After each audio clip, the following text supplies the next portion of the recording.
Bismillahirrahmanirrahim. Assalamualaikum warahmatullahi wabarakatuh.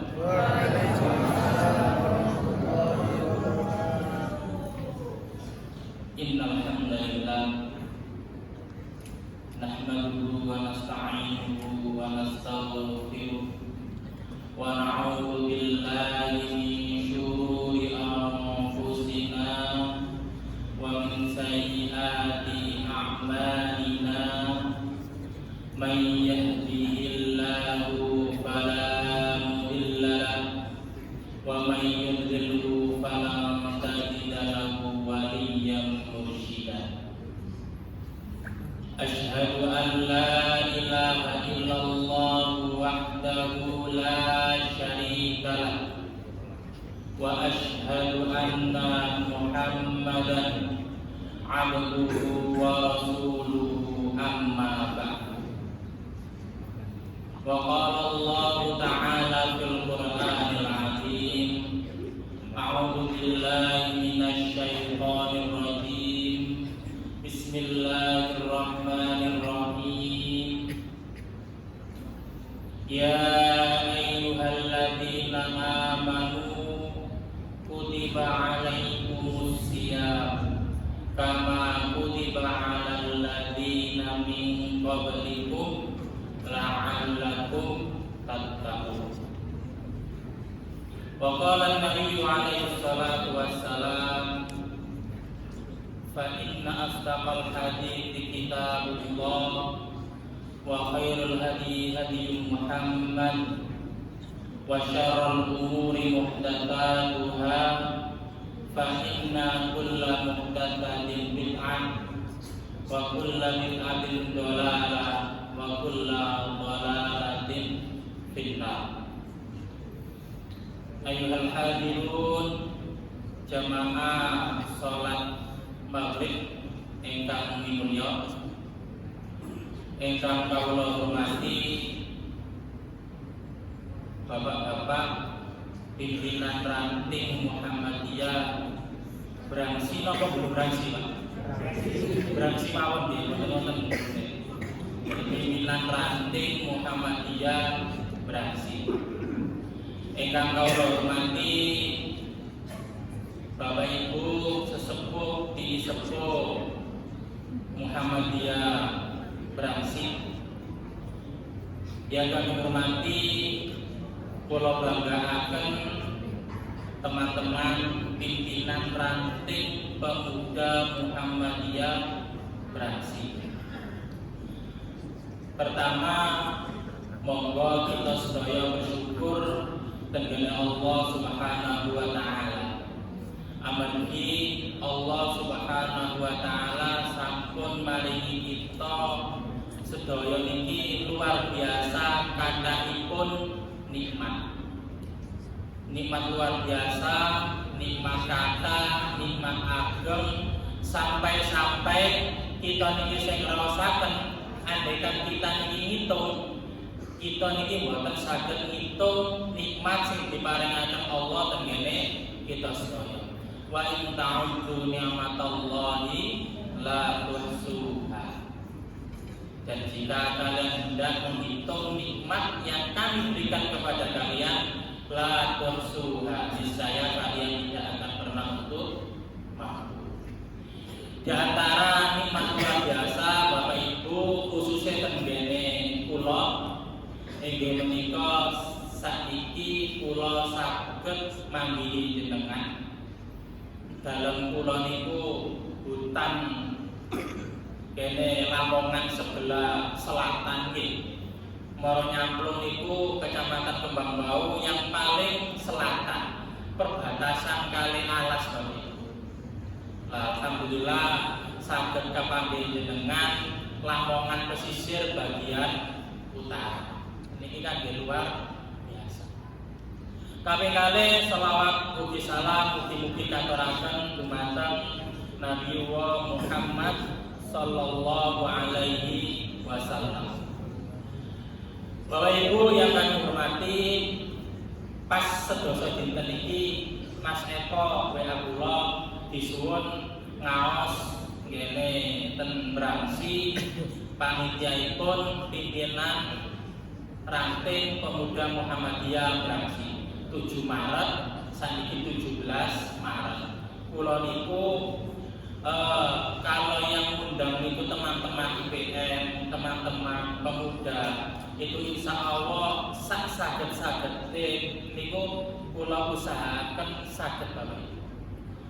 Mergi menapa? Karena ketika kita maringi pengaosan, maringi ilmu, inspirasi tenggene lari-lari itu artinya kita sedang investasi kebaikan di masa ini dan di masa yang akan datang. Ngoten nggih, nek bapak-bapak untuk masa ini, tapi nek adik-adik IPM, adik-adik pemuda itu investasi kebaikannya niku kangge sakniki kangge masa yang akan datang. Bapak Ibu yang kami hormati, ketika kula ningali benten niku wonten 2 hal yang harus kita bahas pada malam hari ini. Pertama, inggih menika pemuda niki bapak-bapak mboten napa-napa nggih, nyinggung pemuda gede-gede nggih. Kula kinten umure 50 tapi jiwa tasih 17 nggih. Umur boleh 50, 60 tapi semangatnya tasih kalih dosa. Bapak Ibu yang kami hormati, ada 2 hal pada malam hari ini yang menarik untuk kita bahas. Pertama, Syaibah Pemuda Al-Fatah. Kemudian yang kedua adalah Ramadan. Artinya bagaimana pemuda ini bisa memaksimalkan potensi pahala di bulan Ramadan. Bapak Ibu yang kami hormati, adik-adik, teman-teman pemuda yang saya banggakan, kula pengen mimiti kajian iki saking ayat surat Ar-Rum nomor 50 ayat 54. Ar-Rum 54. A'udzubillahi minasyaitonirrajim. Bismillahirrahmanirrahim. Allahul ladzi khalaqakum min dhafin tsumma ja'ala min ba'di dhafin quwwatan tsumma ja'ala min ba'di quwwatin dhafan wa syaibah yakhluqu ma yasha wa huwal alimul qadir. Lan Allah niku ingkang nyiptakaken panjenengan sedaya saking keadaan lemah. Salajengipun mantun lemah, Allah ndadosaken panjenengan sedaya niki kuat. Mantun kuat didadosaken lemah malih dan berubah. Lah niki Allah Subhanahu wa taala itu berkehendak nyiptakaken sesuai dengan kehendak Allah. Bukti Allah itu Maha Kuasa. Wa huwal alimul qadir. Dan dialah Allah Al-Alim ingkang Maha mengetahui, Al-Qadir Maha Kuasa, Maha menentukan. Nah, Bapak Ibu, adik-adik yang kami hormati, ketika membaca ayat ini, surat Ar-Rum 54 ini, setidaknya Allah Subhanahu wa taala menciptakan manusia itu dalam 3 fase kehidupan. Pertama, lemah, kuat, lemah lagi. Artinya anak-anak ini kan lemah. Bayi, balita sampai anak-anak dikatakan masih dhaif. Kemudian fase yang kedua, niki di tengah-tengah. Niki adalah pemuda. Allah Subhanahu wa taala ingin menciptakan yang namanya manusia ketika dia berada di usia tengah itu disandingkan dengan kata kuat. Dados nek namine pemuda itu kuat. Nek namine kuat itu berarti dia pemuda, setidaknya jiwanya muda. Bapak Ibu yang kami hormati, kemudian yang ketiga adalah fase tua berubah. Tidak bisa dipungkiri, harus ada regenerasi. Alif, nem, pemuda, kuat. Kemudian yang selanjutnya adalah makin melemah, tua. Ini menarik. Di organisasi, di keluarga, dan lain sebagainya harus ada 3 proses fase ini. Jadi ketika tasik alit wajar, tapi ketika dados pemuda itu tidak layak mengaku pemuda kemudian lemah. Ketika mengaku pemuda artinya segalanya harus kuat. Kuat apa nih? Kuat imannya, kuat fisiknya, okay. Karena bagaimanapun karena Allah itu lebih mencintai orang yang beriman itu yang kuat daripada yang lemah. Tapi ada beberapa keistimewaan satu dengan yang lain. Kuat imannya, kuat fisiknya, kuat ilmunya, kuat ekonominya, kuat jiwanya, dan lain sebagainya. Pertama, kuat iman, tentu pasti. Kuat fisik, pemuda tidak boleh loyo. Kemudian kuat ilmunya, namanya pemuda, apalagi pemuda Muhammadiyah, mengaku sebagai pemuda Muhammadiyah, ilmunya setidaknya harus cukup dengan standar ini. Paling tidak harus cukup, harus berilmu. Kuat ekonominya, pemuda kalau secara ekonomi tidak kuat maka akan diombang-ambing ke sana kemari. Bapak Ibu yang kami hormati, kenapa bahasan pemuda ini penting untuk kita bahas terlebih dahulu? Karena ini adalah yang paling menentukan. Bapak Ibu yang kami hormati, ini Andalusia rumiyin Spanyol ini saat ini klub ini wonten Real Madrid, wonten Barcelona, insya Allah ada satu kota yang terakhir runtuh, ada satu kota yang terakhir jatuh ke tangan kaum kafir Eropa. Test case-nya Bapak Ibu, test case-nya, intelijennya mereka itu tidak ngene yang diuji sampling itu bukan yang sepuh, tapi pemuda. Ada seorang pemuda waktu itu menangis, kemudian ditanya sama intelijen, apa yang menjadikanmu menangis wahai anak? Dijawab oleh pemuda ini, aku berlatih memanah, kemudian busur panahku ini meleset bukan melesat nih, meleset dari target yang aku bidik. Bagaimana jika nanti peperangan? Bagaimana jika busur panahku ini tidak mengenai target sasaran musuh Islam? Menangis sudah tidak. Apa laporan intelijen ke atasannya? Tidak mungkin kita menaklukkan Granada saat ini, tidak mungkin. Kenapa? Karena pemudanya yang menjadi keresahannya itu adalah bagaimana dia mempertahankan agamanya.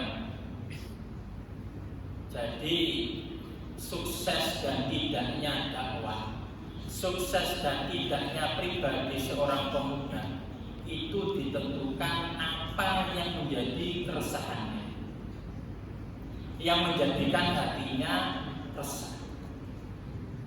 Nah, tahun ini kita tahan dulu, kita tidak menaklukkan Granada, tidak mungkin, kita pasti kalah. Tahun berikutnya intelijennya tes case lagi, uji sampling lagi. Ada seorang pemuda menangis. Ditanya oleh intelijen, "Wahai pemuda, kenapa kamu menangis?" Dijawab oleh pemuda ini, "Aku menangis karena aku dan Yesus kalau sampaikan, cintaku ditolak gadis yang aku cintai." Selesai, Pak. Udah, yang menjadi keresahannya itu bukan lagi busur panah. Yang menjadi keresahannya adalah cinta. Selesai Granada, Bapak Ibu. Begitupun juga di Meransi ini, di Lamongan ini, apa yang menjadi keresahan pemuda saat ini menentukan masa depan dakwah Islam. Jika dari Meransi ini lahir pemuda-pemuda yang keresahannya itu adalah keresahan di dalam mempertahankan agamanya, maka saking Meransi ini akan bangkit, akan lahir kebangkitan Islam. Tapi kalau yang diresahkan, yang menjadi hatinya resah itu adalah cinta, apalagi sekarang game ada di sini juga. Banyak kan? Banyak ini. Ngapunten, saya dulu itu sering ngopi, Bapak. Ngapunten, saya dulu itu seneng dan suka ngopi. Karena ketika ngopi nanti ketemu teman, ngobrol dari berbagai hal. Tapi untuk saat-saat ini, khususnya di kampung, saya menghindari ngopi. Kenapa? Karena saya merasa sendirian di warung kopi. Ya. Bagaimana teman-teman saya ini nyepit ya, Pak, serut, itu yang diresahkan. Jadi kalau yang diresahkan itu game online, jangan kira 10 tahun, 20 tahun ke depan kita juga akan nasibnya seperti Granada. Karena ngeten Bapak Ibu, kula niki daerah kidul nggih, mboten daerah lain. Samping saya ingat betul ngeten. Waktu saya kecil, mungkin usia-usia madrasah niku nggih. Pak Yai Darko Salam niku nate nyampaikan bahwa di sebelah desa saya, kula niku kan karo nyamplung, sebelahnya niku wonten desa Pelang dan saat ini ada gerejanya. Akan ada pembebasan lahan besar-besaran. Tak apa-apa Pak ini, saya sampaikan sedikit. Akan ada pembebasan lahan besar-besaran yang nantinya itu akan dibuat di situ Kristen Center. Ada gereja terbesar, ada lembaga pendidikan mulai TK sampai universitas dan lain sebagainya. Oleh bapak-bapak dari Forum Kerukunan Umat Beragama itu ditentang betul, ditolak betul. Akhirnya selesai dan waktu itu gagal. Tapi untuk saat ini Bapak Ibu, di daerah Genkulon itu wonten pembebasan lahan besar-besaran, sawah ladang itu hampir habis, ratusan hektar dibuat untuk komplek industri. Tapi anehnya pabriknya ada yang produksinya besar, karyawannya juga sedikit, pemanfaatan lahan juga minim. Saya kok curiga, jangan-jangan nanti arahnya ke sana.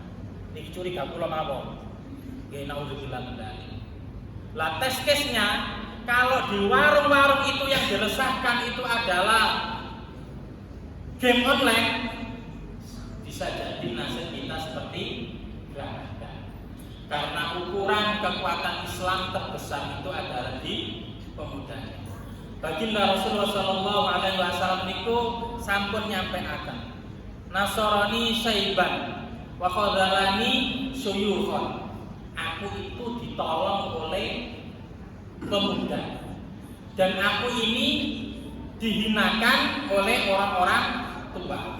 Yang nolong Nabi itu kan Ali bin Abi Thalib, Abu Ubaidah bin Jarrah. Panglimanya Nabi Khalid bin Walid.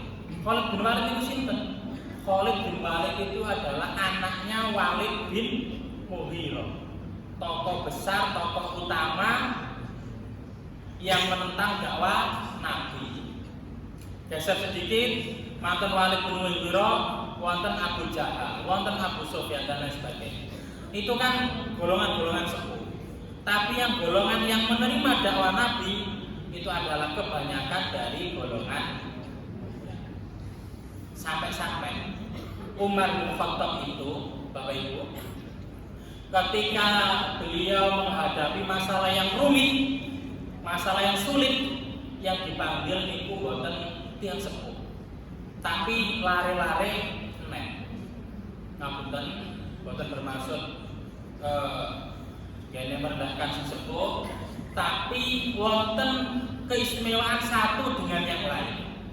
Nek tiyang sepuh niku menang di pengalaman. Kalau pemuda menang di inovasi. Jadi dados wonten Bapak kados ten mriki. Betul Pak? Oke, Pak Kades sama saya. Di Meransi Pak Kades, ketika ada masalah pelik dan sulit untuk dipecahkan, contoh saking Khalifah Umar bin Khattab, beliau memanggil pemuda. Kalau sekarang mungkin Meransi ngeten memanggil Karang Tarunanya. Jadi sekarang Karang Taruna harus hidup, Karang Taruna harus maju. Karena inovasi itu lahir dari golongan muda kebanyakan. Bapak Ibu yang kami hormati, kemudian kenapa saya sangat tertarik pada malam hari ini untuk hadir dan memiliki di tengah-tengah panjenengan sedaya, karena panitia Tauhid Ramadan pada hari ini, pada malam hari ini adalah teman-teman pimpinan ranting. Mas. Yang jadi panitia itu adalah pimpinan ranting pemuda Muhammadiyah Meransi. Ini istimewa. Kebanyakan ketika Tauhid Ramadan itu kan yang dados panitia itu kan bapak-bapak kami, bapak-bapak pimpinan ranting Muhammadiyah.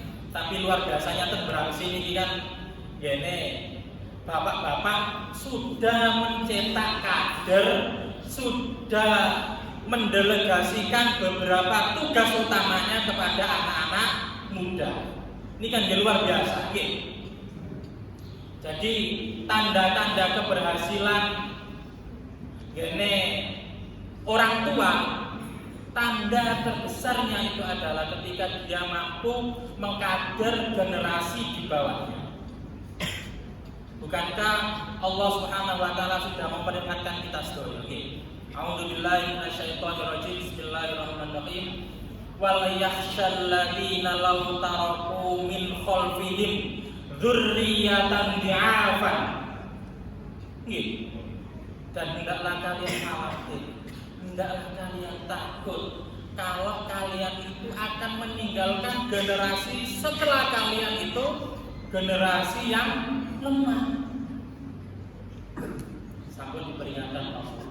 Dan terus ketika panjenengan ningali lare-lare menawi semangat untuk menyambut kebaikan, untuk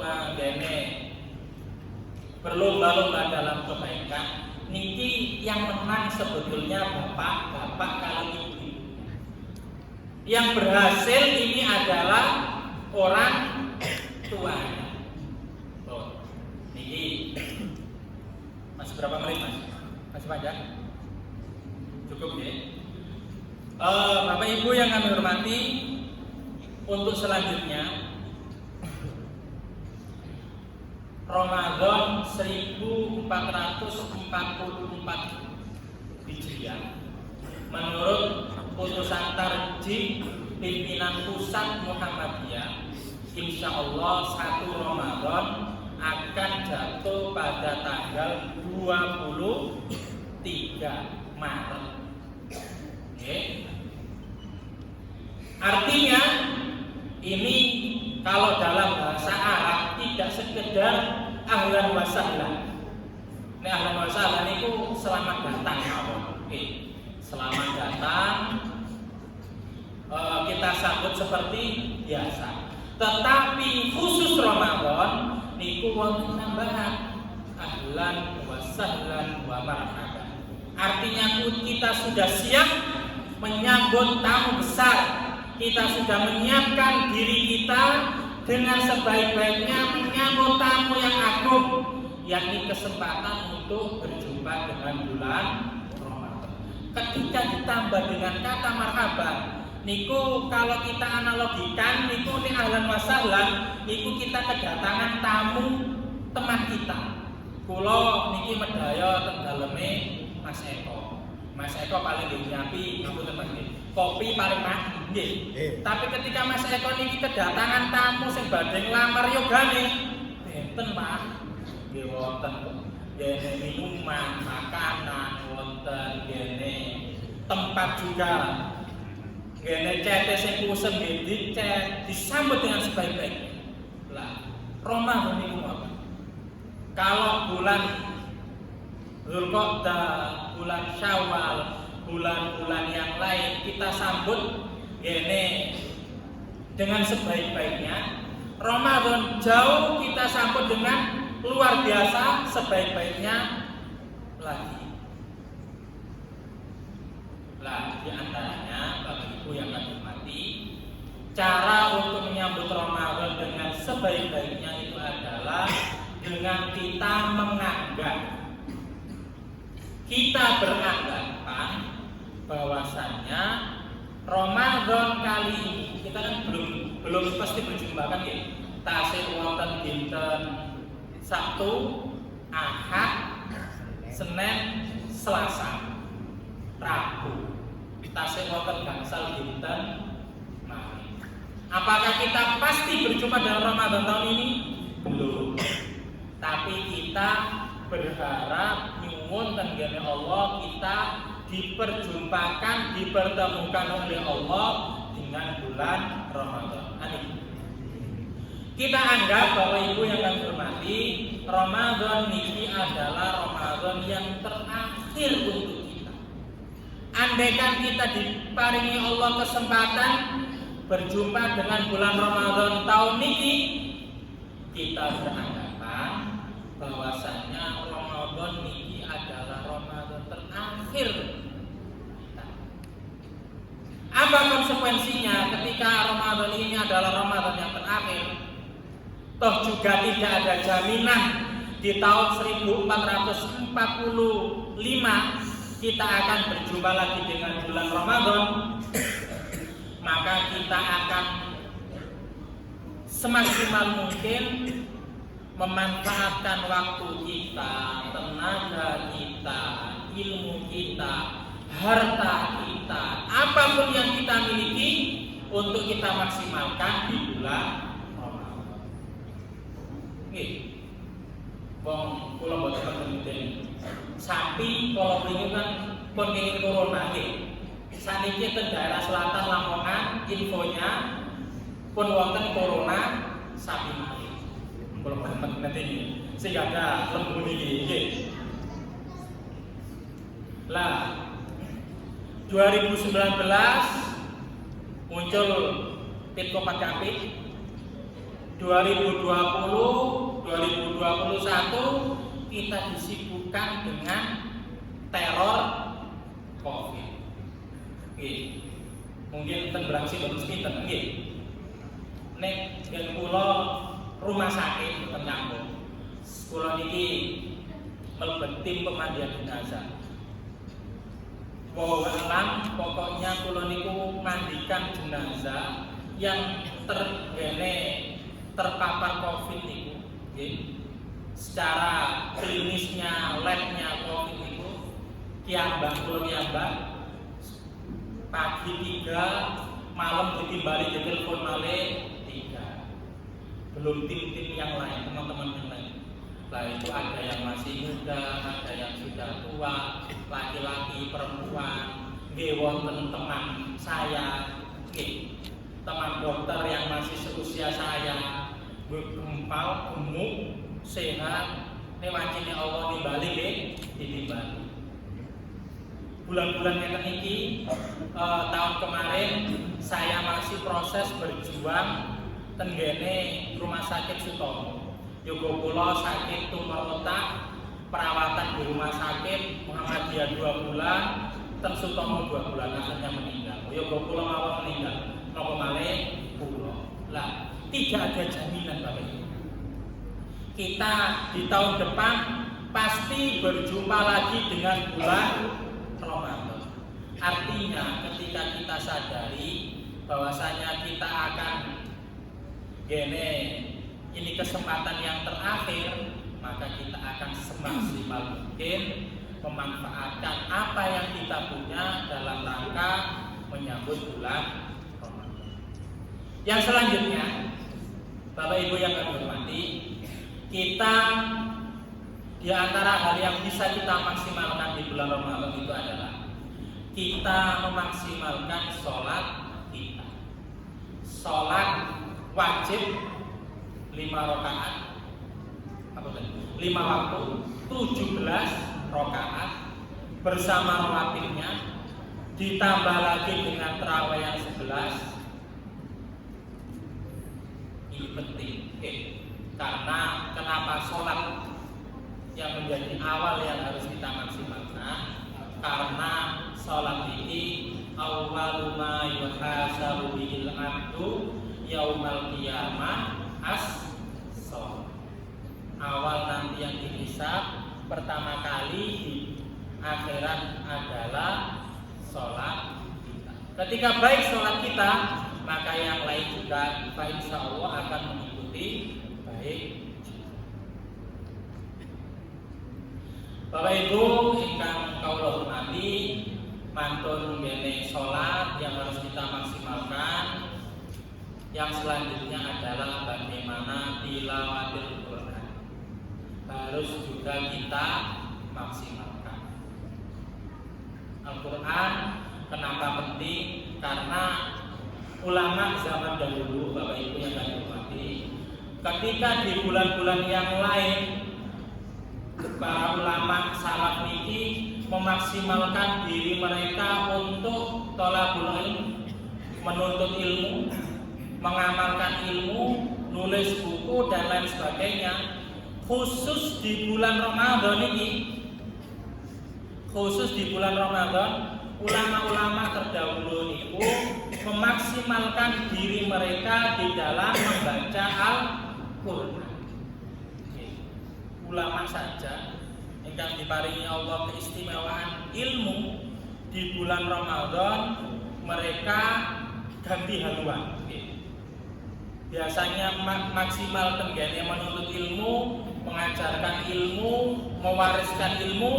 Khusus di bulan Al-Quran, ulama-ulama kita itu memaksimalkan diri mereka di dalam tilawatil Quran, membaca Al-Quran, mentadabburi Al-Quran, mengamalkan Al-Quran dan memperjuangkan Al-Quran. Pun ada sambut ya? Halo? Kurang cepat-cepat banget Pak ya. Kemudian yang selanjutnya mantun tilawatil Quran. Yang selanjutnya adalah bagaimana kita memaksimalkan potensi harta yang kita miliki untuk mendulang pahala di bulan Ramadan. Bagaimana ketika di Ramadan kita niki memaksimalkan harta yang kita miliki untuk perjuangan fi sabilillah. Oke. Jihad yang pertama disebutkan itu kan bi amwalihim wa anfusihim, gitu Pak. Tes case yang pertama itu kan harta dulu. Oke. Kan lucu ketika kita ngapunten, saya siap mati demi agama. Saya siap berjuang sampai titik darah penghabisan. Tapi infake seret. Nggih. Wong harta wae seret kok apa maneh jiwa raga. Kan nggih lucu nggih. Tapi ketika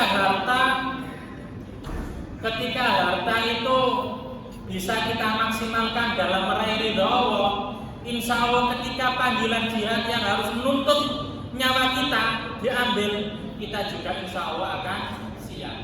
Jadi jalan ajaran kan ngoten nggih. Ketika orang-orang itu rame-rame berjuang ingin mengorbankan nyawanya, ya jalankan motivasi biamwalihim rumiyin. Tes yang pertama terhadap jihad kita itu adalah bagaimana ketika kita dengan rela, ikhlas, dengan sukarela mengeluarkan harta yang kita miliki untuk perjuangan fisabilillah, dalam perjuangan menegakkan kalimat Allah. Ini tes yang pertama. Tidak mungkin kita akan lolos tes yang kedua bi'anfusihim dengan jiwa kita, nyawa kita, kalau kotak masjid saja ketika lewat kita enggan melebet gene memasukkan yotro kita sedaya. Kan ngoten Pak nggih. Niki namine kan tahap-tahapan nggih. Untuk menata hati agar rela gene jiwa kita andaikan menuntut perjuangan itu nyawa kita melayang, tes yang pertama adalah dengan harta kita. Kirang langkungipun kula nyuwun ngapunten ingkang kathah. Ini ketika wonten sing leres sing sae itu saking Allah, nek wonten lepate, wonten kelibune niku saking kula piyambak. Nasrun minallahi wa fathun qarib wa basyiril mu'minin. Wassalamualaikum warahmatullahi wabarakatuh.